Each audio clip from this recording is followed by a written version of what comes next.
No, I heard about a story with you and James O'Keefe where Project Veritas reached out to you. How did that end up with the story?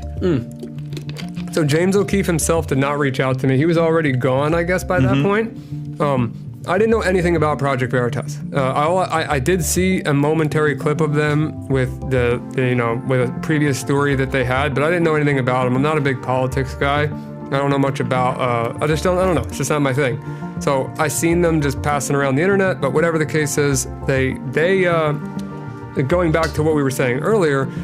I went on a small podcast with I think a guy named Gerard. And Gerard questioned me. He said, why did you get involved in this same question you asked me? What piqued your interest, right? So I answered that question talking about these screenshots from my friend's wife and much more. And that clip gets over 10 million views overnight. And now all of the media, all kinds of people want to know the full story. And it's like, okay, I had to be force-fed to the public for people to take action on this, but the first person that reached out that had some type of credibility, at least on the outside of what it appeared to be, was Project Veritas.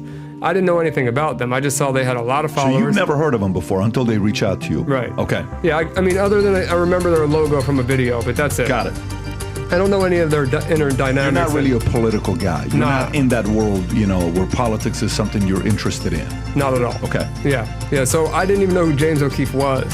And so Project Veritas reaches out and they said, we'll come to Florida like within 24 hours. We'll come by tomorrow and we want that data. We want to investigate it. And I was like, okay, great.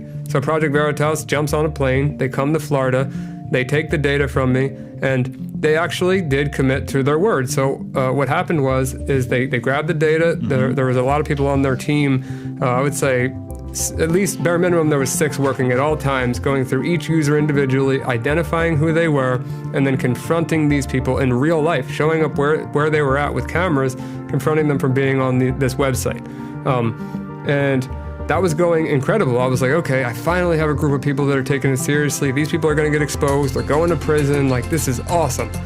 So a couple of weeks later, I go on the Sean Ryan show, which he's an awesome guy. Sean Ryan is an incredible guy. Very good at what he does. Yeah, and such a nice, kind-hearted, intelligent man. Like I would, and same thing with Sean Ryan. I'd never seen a podcast of his. I didn't even know who he was. He's very good at what he does. I love him. Yeah. I love him. He's a great guy, and I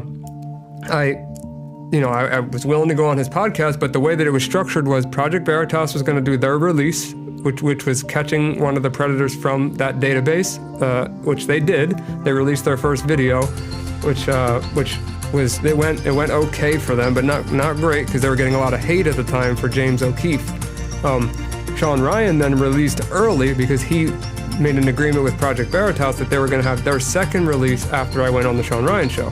Well, they had an interim CEO come in. Her name was Hannah, who then got on the phone with me and told me that she's looking for more of a tsunami and this is not something that they want to continue with. So after identifying over 500 pedophiles and in a huge database of pedophiles, so there was way more work to do, way more people to confront, this interim CEO shuts it down. And then the Sean Ryan show, I end it by saying, we're going to be releasing more information basically. And it never happens because the interim CEO shut it down. So all of that investigatory work that was done by all of the people at Project Veritas, it was for almost nothing, which was sad to see because those people really tried hard, and I respect them for it. How much time did they put into it with you? Oh, I mean, a lot of time. I would say there's 500 of them, and they didn't want to do anything with 500? They confronted a few of them in real life, but after I got shut down by that interim CEO, no. And is that interim CEO still there or no? I don't know. I would check if I'm kind of curious. Her name was Hannah. Project Veritas CEO Hannah Giles quits. The chief executive of Project Veritas said Monday she stepped down from a role at Project Veritas. So who is Project Veritas? Is strong evidence of past illegality is interesting. I don't know this person. I don't know what she's done. Yeah, I've never met her in person. I just talked to her on the phone once, and she told me that the story was not a tidal wave. But what I would say back to Hannah now, if she was watching this show, is, well, there's about 2 billion views on the internet to say otherwise. And she should have taken the story seriously because it would have not only helped Project Veritas and the brand at the time, But it would. The more important part is it would have helped a ton of people. What brand was that? Project Veritas. Like they were getting so much hate at that time for the owner James O'Keefe leaving or getting fired or whatever really happened. Like this would have been a perfect opportunity for them to restore their name and do something good in the meantime. And she just shut it down because she didn't believe in it for whatever reason. After she stepped down, did anybody else ever reach out to you? Have you talked to anybody else or no? Yeah, so some of the reporters I have no problem with the reporters that helped me out. There was a few of them guys that really seemed to care and were very furious that they couldn't do anything about it. They actually moved on. Some of them work for the Crowder show now, the Stephen Crowder.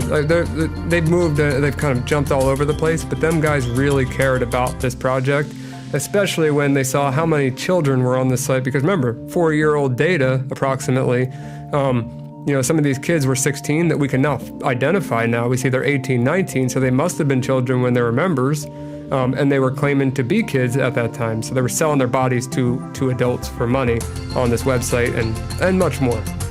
Why do you think she didn't go live with it? I wish I could tell you. Don't know. It's not a tidal wave, was her words. That's not a tidal wave?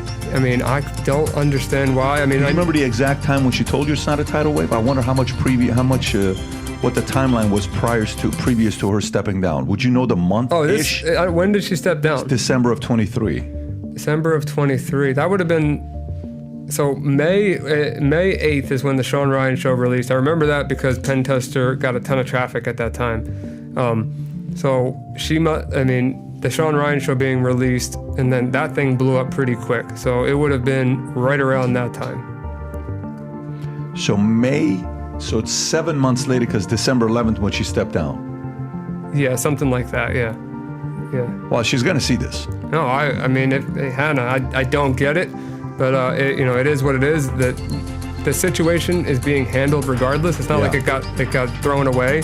Just Project Veritas wasn't the group that was able to solve it or investigate it further. I had to take other avenues, which thankfully I'm capable of doing now. But I didn't have the ability to do what I'm doing now prior to force feeding the public, which I didn't even mean to do either. It just happened that way. Well, no, you're everywhere. I mean, at this point, there's nothing you can do about it. You're everywhere, and we see videos of you, 20 million, 25 million, 30 million, 10. You have so many clips that have gone all over the place.